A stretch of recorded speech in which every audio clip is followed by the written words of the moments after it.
안녕하세요. 그리피스 유전학개론 12판, 이게 총 20장이나 되는데 오늘은 특별히 6장, 박테리아와 바이러스의 유전자 교환이라는 아주 흥미로운 세계로 여러분과 함께 들어가 보려고 합니다. 네, 안녕하세요. 네, 여러분이 보내주신 이 6장 자료를 바탕으로요, 이 작지만 강력한 생명체들이 어떻게 서로 유전 정보를 주고받는지 그 놀라운 메커니즘들을 한번 속속들이 파헤쳐 볼까 해요. 맞습니다. 아주 흥미로운 주제죠. 핵심 질문은 이거예요. 박테리아랑 또 그 박테리아를 감염시키는 바이러스, 그러니까 파지, 얘들이 도대체 어떤 방식으로 유전 물질을 교환할까? 그리고 이게 왜 그렇게 중요할까? 이게 단순히 그냥 미생물 이야기가 아니라는 점이 중요해요. 그렇죠. 우리가 오는 날 활용하는 유전공학 기술들, 특히 DNA 다룬형 기술들의 아주 근본적인 원리가 바로 여기에 숨어 있거든요. 네, 맞습니다. 그래서 이번 시간에는 접합, 형질 전환, 형질 도입 이 세 가지 핵심 메커니즘을 중심으로 해서 그 역사적인 발견 순간부터 시작해서 그 의미까지 좀 깊이 있게 탐구해 보겠습니다. 그런데 왜 하필 박테리아랑 파지일까요? 이 작은 생명체들이 유전학 연구에 좀 특별히 더 유용한 그런 이유가 있나요? 네. 그거 아주 중요한 질문인데요. 박테리아랑 파지는 여러 가지 면에서 유전 연구에 정말 이상적인 모델 생물입니다. 이상적이다. 어떤 면에서요? 일단 크기가 매우 작고 구조가 단순하죠. 그리고 두 번째는 증식 속도가 어마어마하게 빠릅니다. 대장균 같은 경우는 최적 조건에서는 20분마다 분열하거든요. 20분이요? 와... 네, 특별히 시간 안에 수많은 자손 세대를 관찰할 수가 있어요. 그리고 세 번째는 거대한 집단을 아주 쉽게 배양할 수 있습니다. 패트리 접시 하나에 수억, 수십억 마리씩 키울 수 있죠. 그렇게 많이요? 네. 이게 왜 중요하냐면 이렇게 수가 많으면 아주 드물게 일어나는 유전적인 사건들, 예를 들어 돌연변이라든지 유전자 재조합 같은 현상을 포착할 확률이 훨씬 높아지는 거예요. 아하, 그러니까 수가 많고 빨리 자라니까 뭐랄까 로또 당첨처럼 아주 희귀한 유전적 변화 같은 것도 놓치지 않고 연구할 수 있다 이런 말씀이시군요. 바로 그겁니다. 네. 이런 장점들 덕분에 박테리아와 파지를 이용한 연구가 분자생물학이나 유전학에서 정말 혁명적인 발전을 이끌었습니다. 우리가 요즘 당연하게 사용하는 유전체 염기서열 분석이라던가 유전자 클로닝 같은 기술들이요. 사실은 다 이 작은 미생물 연구에서 비롯된 기본 원리의 뿌리를 두고 있는 거죠. 그렇군요. 와, 대단하네요. 그럼 이제 본격적으로 박테리아의 유전자 교환 방식. 첫 번째, 접합, 영어로는 컨주게이션이라고 하죠. 이거에 대해서 알아볼까요? 교지를 보니까 1946년에 레더버그하고 테이텀이라는 과학자들이 아주 기발한 실험을 했던데요. 네. 레더버그와 테이텀. 당시에는 박테리아도 유전자를 교환할 수 있을지 그거조차 불확실했다면서요. 맞습니다. 1946년에 조슈아 레더버그하고 에드워드 테이텀이 정말 대담한 질문을 던졌죠. 박테리아도 혹시 성적인 과정을 통해서 유전자를 교환할까? 당시로서는 정말 획기적인 생각이었어요. 그랬겠네요. 네. 이걸 증명하려고 그들이 뭘 사용했냐면 영양요구주라는 좀 특별한 박테리아 균주를 썼습니다. 영양요구주요? 그게 뭔가요? 영양요구주라는 건 스스로 특정 아미노산이나 비타민 같은 필수 영양소를 합성하지 못하는 거예요. 그래서 배지에 해당 영양소가 없으면 살 수 없는 그런 돌연변이 균주를 말합니다. 아, 그러니까 혼자서는 뭔가 부족해서 살기 힘든 친구들이군요. 그렇죠. 네. 레더버그와 테이텀은 서로 다른 영양소를 요구하는 두 종류의 영양요구주를 사용했어요. 예를 들어서 A균주는 메티오닌하고 비오틴을 만들어야 살 수 있고 B균주는 트레오닌하고 류신을 만들어야 살 수 있다고 해보죠. 네. 이 두 균주는 각각 최소 배지, 그러니까 필수 영양소가 하나도 없는 배지에서는 자랄 수가 없어요. 그렇죠. 못 만드니까. 네. 그런데 이 두 균주를 섞어서 함께 최소 배지에 배양을 했더니 놀랍게도 아무 영양소 없이도 스스로 모든 걸 만들어서 잘 자라는 원영양주, 프로토트로프, 박테리아가 나타난 겁니다. 와, 정말 신기하네요. 아니, 각각 혼자서는 못 살았는데 둘이 딱 만나니까 생존 가능한 자손이 태어난 거잖아요. 이건 마치 서로 부족한 부분을 이렇게 딱 채워준 느낌인데요? 정확합니다. 그게 핵심이에요. 이 결과는 두 박테리아 사이에 유전 물질 교환, 그러니까 유전자 재조합이 일어났다는 아주 강력한 증거였어요. A균주가 가진 정상 유전자, 예를 들어 TR+, LEU+ 하고 B균주가 가진 정상 유전자, MET+, BO+, 가 서로 교환되어서 모든 필수 영양소를 만들 수 있는 유전자 조합, 즉 맷 플러스, 비오 플러스, TR 플러스, LEU 플러스 이걸 가진 새로운 박테리아가 탄생한 거죠. 아, 그렇군요. 그리고 나중에 이제 버나드 데이비스라는 분이 U자관 실험이라는 걸 통해서 이 유전자 교환에는 박테리아 세포끼리 직접적인 물리적 접촉이 반드시 필요하다는 사실도 밝혀냈습니다. 이것이 바로 접합인 거죠. 아, 세포끼리 직접 만나야만 유전자를 교환할 수 있다. 그럼 이 접합을 가능하게 하는 어떤 특별한 요소, 뭐 그런 게 있나요? 네, 아주 핵심적인 역할을 하는 게 있습니다. 바로 F인자 F 플라스미드라고 불리는 작은 원형 DNA 조각이에요. F 플라스미드. 네, 플라스미드라는 건 박테리아의 주 염색체하고는 별개로 존재하면서 독자적으로 복제할 수 있는 DNA를 말하는데요. 이 F인자를 가진 박테리아를 F 플러스, 그러니까 공효체, 도너, 그리고 없는 박테리아를 F 마이너스, 수용체라고 불러요. F 플러스, F 마이너스. 네. 이 F 플러스 세포는 세포 표면에 성선모 섹스 플러스라는 아주 특수한 구조를 만들어요. 이 선모를 이용해서 F 마이너스 세포에 딱 달라붙어서 두 세포 사이에 다리 같은 통로를 형성합니다. 이 통로를 통해서 F 플러스 세포는 자신의 F인자를 복제해서 F 마이너스 세포에게 전달해 주는 거죠. 전달을 해준다고요? 네. 그 결과 F 마이너스 세포도 F인자를 받아서 F 플러스 세포로 전환되는 겁니다. 오, 흥미롭네요. 그러니까 F인자를 가진 박테리아가 없는 박테리아한테 F인자를 선물처럼 주는 거군요. 그런데 교재를 보니까 HFR 균주라는 좀 더 특별한 경우가 있던데요. 고빈도 재조합, High Frequency of Recombination의 약자라는데 이름부터 뭔가 되게 강력해 보여요. 얘는 뭐가 다른 건가요? 네. HFR 균주. 이건 F인자가 플라스미드 형태로 그냥 혼자 동동 떠다니는 게 아니라 박테리아의 주 염색체 안으로 아예 끼어 들어간 인티그레이티드 상태를 말합니다. 아, 염색체 안으로요? 네, 염색체에 통합된 거죠. 이렇게 통합된 F인자는 접합 과정에서 마치 기관차 같은 역할을 해요. F-세포와 접합할 때 F인자 자체뿐만 아니라 자기가 삽입된 위치부터 시작해서 박테리아 염색체의 유전자들을 순서대로 쭉 끌고 F-세포로 전달하기 시작하는 겁니다. 아, 그래서 일반 F 플러스 균주보다 훨씬 더 많은 염색체 유전자를 전달할 수 있게 되고 그 결과 유전자 재조합이 훨씬 더 높은 빈도로 일어나니까 고빈도 재조합이라고 부르는 거군요. 맞습니다. 정확해요. 그런데 여기서 중요한 차이점이 하나 있어요. HFR 균주랑 F-세포가 접합할 경우에는 F-세포가 F 플러스나 HFR로 전환되는 경우가 매우 드물다는 거예요. 왜 그렇죠? F인자가 전달되는 거 아닌가요? HFR 균주에서 염색체 전달은 통합된 F인자의 특정 지점, 오리진 오브 트랜스퍼라고 하는 곳에서 시작돼서 선형으로 쭉 진행되는데요. F인자 DNA의 나머지 부분은 가장 마지막 순서로 전달되도록 되어 있어요. 아, 맨 끝에. 네. 근데 박테리아 접합이라는 게 보통 상당히 불안정해서 이게 염색체가 다 전달되기 전에, 그러니까 F인자 전체가 다 가기 전에 연결 통로가 툭 끊어지는 경우가 대부분입니다. 아, 따라서 F-수용체 세포는 HFR 균주로부터 염색체 유전자의 일부는 받지만 F인자 전체를 다 받지는 못하는 경우가 많아서 결국 F+나 HFR로는 잘 전원되지 않는 거죠. 그렇군요. 전달이 중간에 끊기기 쉽다는 점을 오히려 역이용할 수도 있겠는데요. 뭔가 알아내는 데 쓸 수 있지 않을까요? 정확하셨습니다.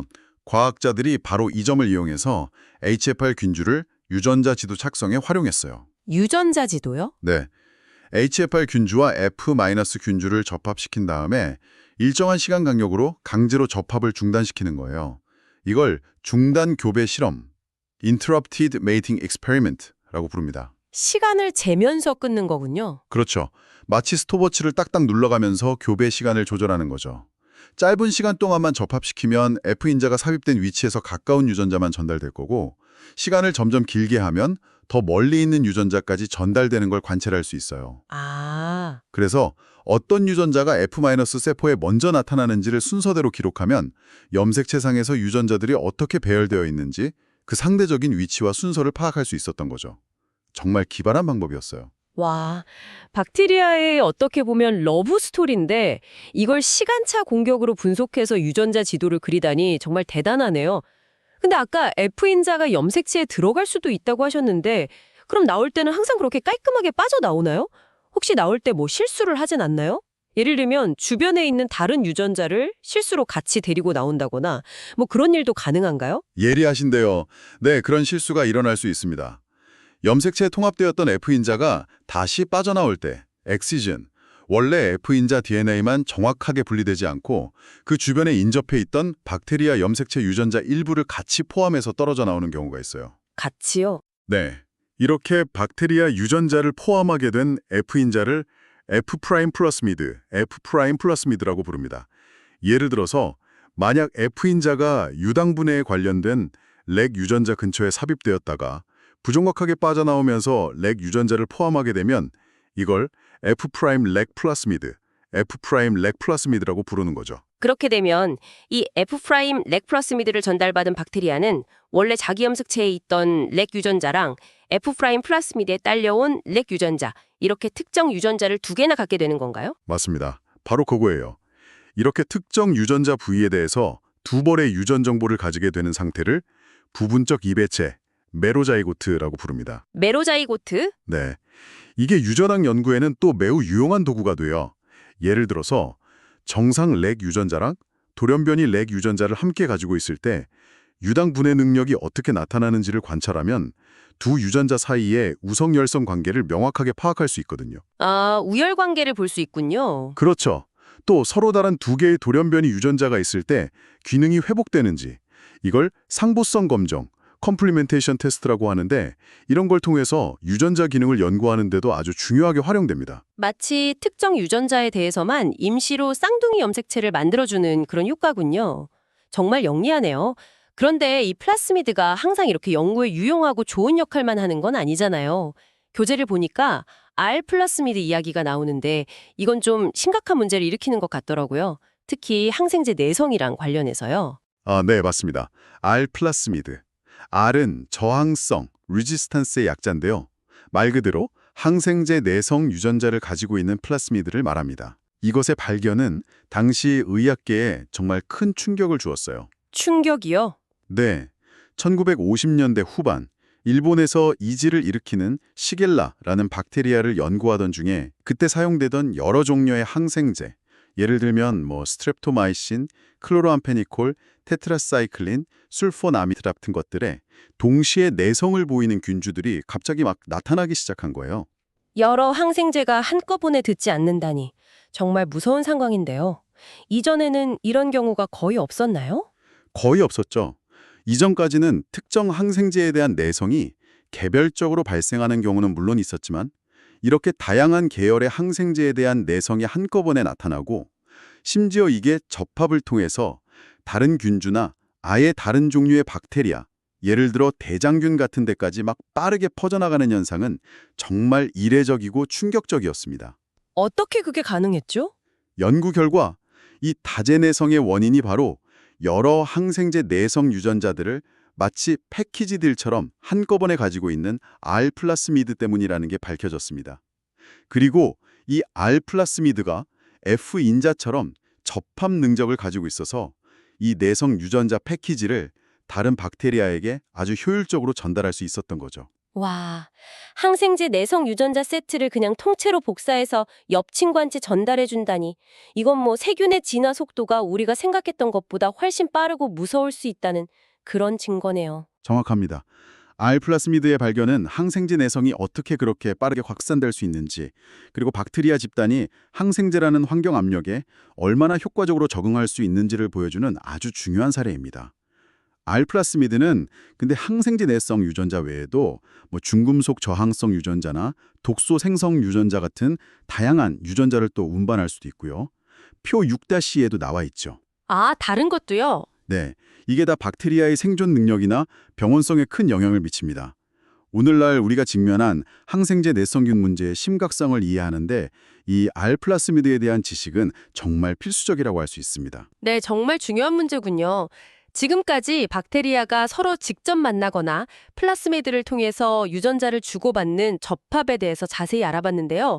이거 말고도 박테리아가 외부 DNA를 얻는 또 다른 방법이 있다고 했죠. 바로 형질 전환, 트랜스포메이션. 이건 어찌 보면 좀 더 단순해 보일 수 있지만 이것도 역시 중요한 메커니즘이죠. 네, 맞습니다. 형질 전환은 박테리아가 주변 환경에 존재하는 벌거벗은 네이키드 DNA 조각, 그러니까 세포 밖에 떠다니는 DNA를 직접 세포 안으로 흡수해서 자신의 염색체에 통합시키는 과정이에요. 주변에 떠다니는 걸 그냥 흡수한다고요? 네, 다른 박테리아가 죽어서 세포가 터지거나 하면 그 안에 있던 DNA 조각들이 환경으로 막 방출되는데 일부 박테리아 종들은 이런 외부 DNA를 능동적으로 받아들일 수 있는 능력, 이걸 수용 능력, 컴피턴스라고 부르는데 이걸 가지고 있어요. 아, 능력이 있는 애들만. 네, 흡수된 외부 DNA 조각이 자기 염색체 DNA랑 상동성, 그러니까 비슷한 서열을 가지면 재조합 과정을 통해서 기존 유전자를 대체하거나 새로운 유전자를 추가할 수 있는 거죠. 이 현상은 사실 폐렴구균에서 처음 발견됐고 DNA가 유전물질이라는 걸 증명했던 에이버리, 맥클레오드, 메카시의 그 유명한 실험의 기초가 되기도 했었죠. 아, 그 유명한 실험이 형질 전환을 이용한 거군요. 네, 제공된 6장 자료에는 아주 상세한 내용은 없지만 형질 전환 역시 박테리아의 유전적 다양성을 높이는 중요한 경로 중 하나입니다. 그렇군요. 주변에 떠다니는 유전자 조각을 마치 쇼핑하듯이 이렇게 주워 담는 셈이네요. 자, 그럼 이제 마지막 주자, 형질 도입, 트랜스덕션으로 넘어가 볼까요? 이건 바이러스, 특히 박테리오파지, 백테리오페이즈를 매개체로 이용하는 방식이라고 들었습니다. 바이러스가 유전자를 배달해준다니 이것도 참 신기한데요. 네, 형질 도입. 이건 박테리아를 감염시키는 바이러스인 박테리오파지, 줄여서 파지라고 하죠. 이 파지가 한 박테리아에서 다른 박테리아로 유전자를 옮겨주는 현상입니다. 이것 역시 1951년에 아까 접합을 발견했던 레더버그가 이번에는 노턴 진더와 함께 살모넬라 박테리아를 연구하던 중에 발견했어요. 또 레더버그네요. 네, 대단하죠. 그들은 접합이 일어날 수 없도록 박테리아 세포가 직접 만나는 걸 막는 필터가 설치된 U자관 장치를 사용했어요. U자관이요? 아까 데이비스 실험에서도 나왔던. 맞아요. 그런데 놀랍게도 이 필터를 통과할 수 있는 어떤 매개체, 에이전트에 의해서 한쪽 박테리아의 유전자가 다른 쪽 박테리아로 전달되는 현상을 관찰한 겁니다. 그 매개체가 바로 파지였던 거죠. 와, U자관 실험. 정말 기발하네요. 물리적인 접촉 없이도 유전자가 전달된다는 거를 딱 증명해낸 거니까요. 그럼 이 파지라는 녀석들은 어떤 식으로 살아가나요? 생활사 같은 게 있나요? 네, 파지는 크게 두 가지 생활사를 가집니다. 첫 번째는 용균성 생활사, 라이틱 사이클이에요. 용균성. 네, 파지가 박테리아에 딱 붙어서 자기 유전물질을 주입하면 숙주 박테리아의 자원을 이용해서 파지 유전자를 막 복제하고 단백질 껍질을 만들어요. 수많은 새로운 파지 입자가 조립된 다음에는 숙주세포를 뻥 터트리고 용균, 라이시스, 밖으로 나와서 다른 박테리아를 감염시키러 갑니다.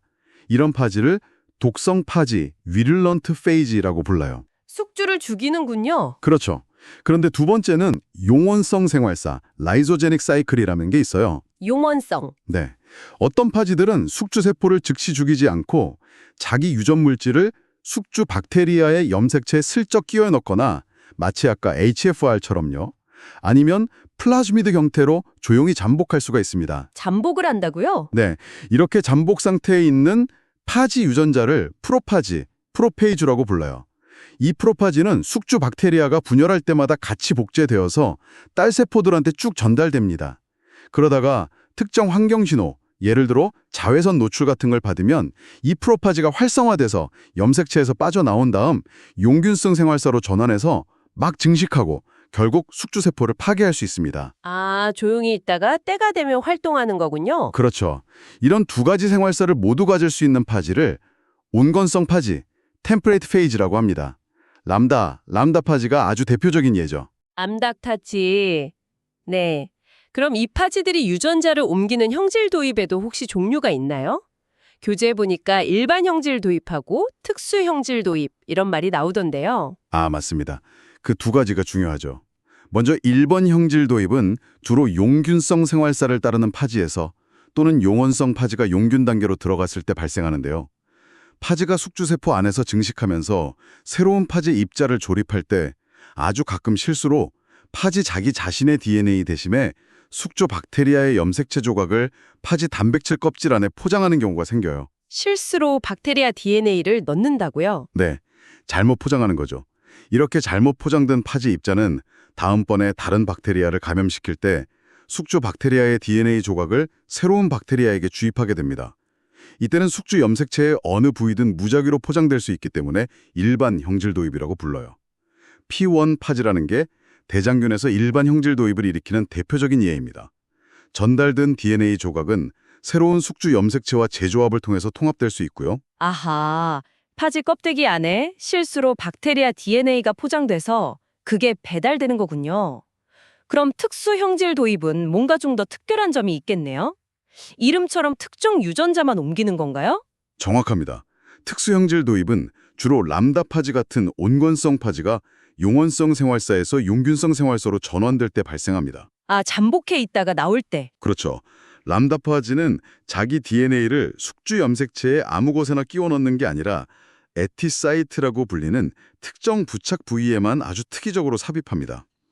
람다 파지 DNA에는 에티P 또는 에테이 람다 부위가 있고 대장균 염색체에는 그와 상보적인 에티B 부위가 있어요.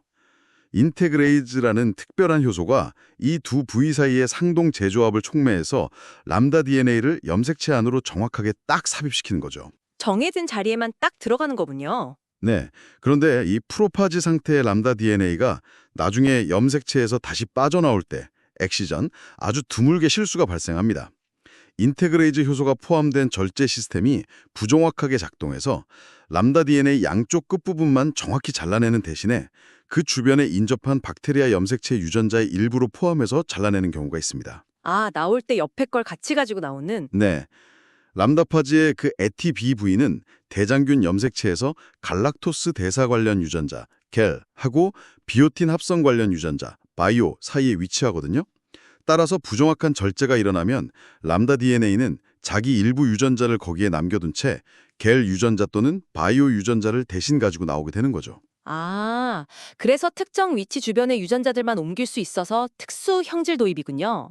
예를 들어 겔 유전자를 포함하게 된 람다 파지는 뭐 람다 디갈, 디펙티브 겔 트랜스듀싱 페이지 이렇게 부르고 이 파지가 다른 대장균을 감염시키면 겔 유전자를 전달해 주겠네요. 맞습니다. 네, 이렇게 만들어진 특수 형질 도입 파지는 특정 박테리아 유전자를 매우 효율적으로 다른 세포에 전달할 수 있어서 유전자 연구에 아주 유용하게 사용됩니다. 그러니까 일반 형질 도입은 어떤 유전자든 옮길 수 있지만 빈도가 좀 낮고 특수 형질 도입은 특정 유전자만 옮기지만 그 효율은 높다. 이런 차이가 있는 거죠. 이야, 정말 정교한 메커니즘들이네요. 과거에는 이런 박테리아나 파지의 유전자 교환 형상, 예를 들어서 파지끼리 교잡, 페이지 크로스 시키는 거, 그런 걸 이용해서 유전자 지도를 만들기도 했다면서요. 마치 퍼즐 조각 맞추듯이 유전자들의 상대적인 위치나 거리를 추정했다고요? 네, 그렇습니다. 예를 들어서 두 가지 다른 돌연변이, 숙주 범위, H에 영향을 주는 거랑 플라크 형태, R에 영향을 주는 돌연변이, 이걸 가진 파지를 동시에 한 박테리아에 감염시킨 다음에 그 자손 파지들에서 나타나는 유전자 재조합 빈도를 측정하는 거예요. 그걸로 두 유전자 사이의 상대적인 거리를 계산하는 방식으로 유전자 지도를 작성했었습니다. 재조합 빈도로 거리를요? 네, 재조합 빈도가 높을수록 두 유전자는 더 멀리 떨어져 있다. 이렇게 추정하는 거죠. 흥미롭게도 박테리아나 파지에서는 이렇게 유전적 교환 빈도를 기반으로 만든 유전적 지도상의 유전자 순서하고 실제 DNA 염기 서열 분석을 통해 밝혀진 물리적 지도상의 유전자 순서 및 상대적 거리가 대체로 잘 일치하는 경향을 보여요. 오, 신기하네요. 현대에는 유전체 염기 서열 분석 기술이 엄청나게 발전했지만 그래도 유전자의 기능을 알아내는 데는 여전히 좀 비슷한 원리가 사용된다고 들었어요. 삽입 돌연변이 유갈 같은 기법이 있다고요? 맞습니다. 유전자의 기능을 밝히는 아주 고전적이면서도 강력한 방법 중 하나는 특정 유전자를 망가뜨렸을 때 어떤 표현형 변화가 나타나는지를 관찰하는 거예요. 삽입 돌연변이 유발은 이런 접근법을 아주 체계적으로 수행할 수 있는 강력한 도구입니다. 어떻게 하는 건가요? 트랜스포전이라고 하는 염색체 내로 무작위적으로 막 뛰어들어갈 수 있는 DNA 조각이 있어요. 이걸 박테리아에 인위적으로 도입하는 겁니다. 이 트랜스포존이 어떤 유전자의 중간에 딱 삽입되면 그 유전자는 기능을 잃게 되고 돌연변이가 유발되는 거죠. 박테리아는 특정 표현형 병화를 보이게 돼요. 아, 유전자를 망가뜨리는 거군요. 그렇죠.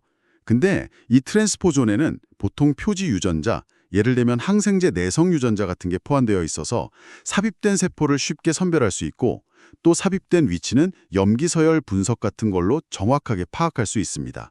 이걸 통해서 특정 표현형 변화가 어떤 유전자의 기능 상실과 직접적으로 연관되어 있는지를 밝혀내고 그 유전자의 기능을 추론할 수 있는 거죠.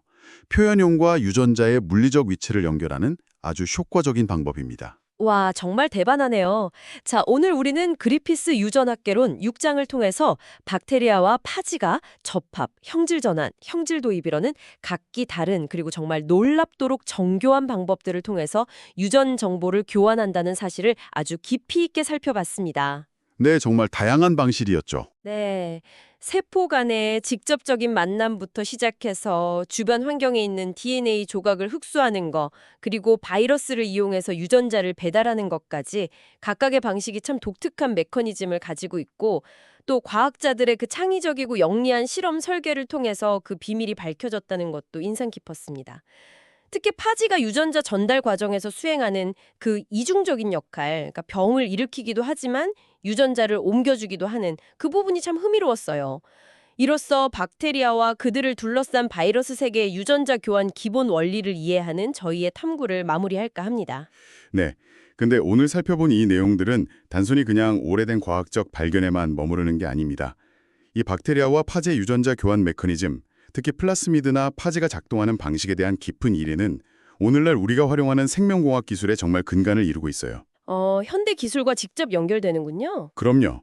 예를 들어서 특정 유전자를 잘라내고 붙여서 원하는 단백질을 만들거나 유전병을 치료하려는 유전자 재조합 기술에서 플라스미드나 파지는 유전자를 세포 안으로 운반하는 아주 핵심적인 벡터, 즉 운관체로 사용됩니다. 아, 유전자 택배 같은 거네요. 그렇죠. 또 아까 알플라스미드에서 봤던 항생제 내성 유전자 같은 것들은 실험실에서 우리가 원하는 유전자가 박테리아나 다른 세포에 성공적으로 잘 들어갔는지 확인하기 위한 선별 표지 유전자, 셀렉터블 마커로 아주 널리 쓰이고 있습니다. 이 모든 것이 바로 오늘 우리가 탐구한 박테리아와 파지의 기본적인 유전자 교환 원리에 기반하고 있는 것입니다. 와, 그렇군요. 정말 기초 연구가 현대 기술로 이어지는 중요한 예시네요. 자, 그럼 마지막으로 여러분께 생각해 볼 질문을 하나 던지면서 마무리할까 합니다. 우리는 오늘 알플라스미드를 통해서 박테리아가 항생제 내성 같은 자신들의 생존에 유리한 형질을 얼마나 빠르고 또 쉽게 공유할 수 있는지를 봤습니다. 이런 유전자 수평 이동, 호리전털 진 트랜스퍼, 그러니까 부모-자식 관계가 아닌 개체 간의 유전자 전달이 미생물 세계에서는 우리가 생각하는 것보다 훨씬 흔하게 일어난다는 점을 고려할 때 이것은 앞으로 우리가 마주하게 될 병원균의 진화, 또 새로운 질병의 출현, 그리고 항생제 내성 문제의 미래에 대해 과연 무엇을 시사할까요? 아주 중요한 질문이죠. 그리고 역설적이게도 바로 이러한 근본적인 유전자 교환 메커니즘에 대한 더 깊은 이해가 미래의 감염병 위협에 맞서 싸우고 또 질병을 치료하기 위한 혁신적인 해결책, 예를 들면 파지 치료법이라든지 새로운 항생제 개발 전략 같은 것을 찾는데 어떻게 도움을 줄 수 있을지 한번 진지하게 고민해 보시면 좋겠습니다.